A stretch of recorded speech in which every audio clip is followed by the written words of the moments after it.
राम राम भाइयों, मैं हूं प्रियंका खटाना। लेडी सिंघम सुनीता यादव, जो कि आजकल मीडिया में बहुत ज़्यादा छाई हुई हैं।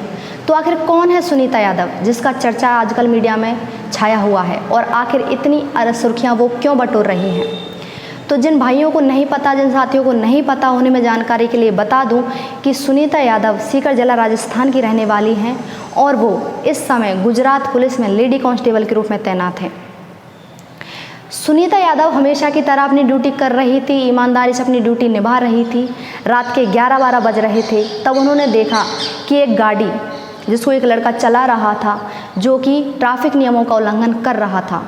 सुनीता यादव ने उस लड़के का विरोध किया और उसे रोका और कहा कि तुम ऐसा नहीं कर सकते, रूल सबके लिए बराबर होते हैं, ट्रैफिक नियमों का पालन करो।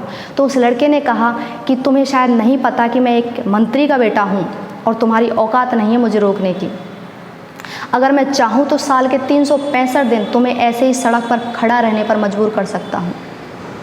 सुनीता यादव को यह बात बिल्कुल भी मंजूर नहीं थी कि कोई उसकी वर्दी का अपमान करे, कोई उसके आत्मसम्मान पर उंगली उठाए। सुनीता यादव ने उस लड़के को ललकारा और कहा कि चाहे मंत्री हो, संतरी हो, चाहे प्रधानमंत्री हो, रूल सबके लिए बराबर होते हैं। और सुनीता यादव ने अपने सीनियर अफसरों से बात की और उन्हें पूरी बात बताई। तो सुनीता यादव से उनके सीनियर अफसरों से जवाब आया कि उस लड़के को जाने दिया जाए, और सुनीता यादव को ही उल्टा पुल्टा कहकर उसे चुप करा दिया गया। सुनीता यादव को यह बात बिल्कुल भी स्वीकार्य नहीं थी कि कोई उसकी वर्दी का अपमान करे, क्योंकि अब बात उसके आत्मसम्मान की थी। तो सुबह होते ही सुनीता यादव ने अपनी नौकरी से इस्तीफ़ा दे दिया और कहा कि ऐसी नौकरी करने से कोई फ़ायदा नहीं है जहां पर मेरी वर्दी का सम्मान ना किया जाए, जहां पर हमें ईमानदारी से कार्य नहीं करने दिया जाए। और इस घटना के बाद सुनीता यादव मीडिया में आ गई और आज पूरा देश उनके साथ है और उनके ईमानदारी से किए गए कार्य को सलाम करता है। तो भाइयों, ये थी हमारे सिस्टम की बात। अब सवाल उठता है कि हम हमेशा से ही पुलिस को दोषी ठहराते आए हैं, पुलिस को ही गाली देते आए हैं कि पुलिस ईमानदारी से अपना कार्य नहीं करती। लेकिन क्यों नहीं करते, ये बात हमारे दिमाग में नहीं आती है। अगर हम इस बात को गहराई से सोचें तो पूरा सिस्टम ही खराब है, ऊपर से नीचे तक।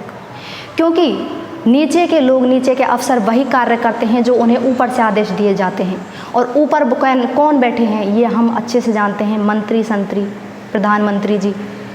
मैं ये नहीं कहती कि पॉइंट करके ये नहीं कह रही कि वो मंत्री गलत है या प्रधानमंत्री जी गलत हैं या कोई भी गलत है, लेकिन कहीं ना कहीं हमारे सिस्टम में जो बैठे लोग हैं, इन पोस्ट, ऊंची ऊंची पोस्ट पर हमने जिनको अपना नेता चुना है, वही लोग ऐसा कार्य करते हैं।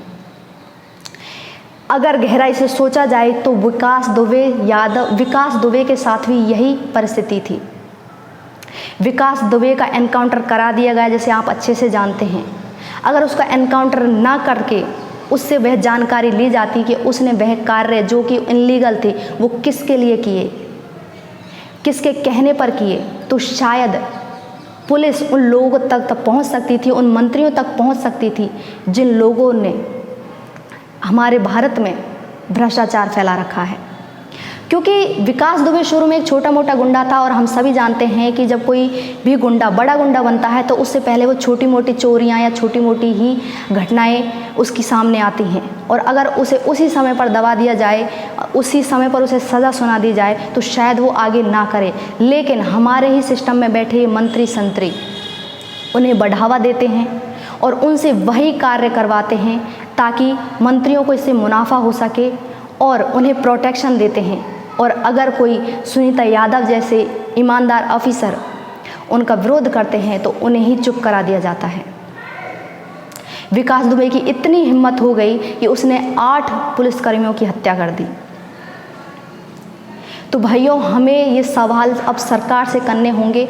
अब हमें पुलिस से नहीं, ये बात सरकार से करने चाहिए, ये सवाल सरकार से करने चाहिए कि आखिर कौन है वो लोग और विकास दुबे का एनकाउंटर क्यों किया गया। बहुत से बुद्धिजीवी ऐसे हैं जो विकास दुबे के एनकाउंटर को सही मानते हैं।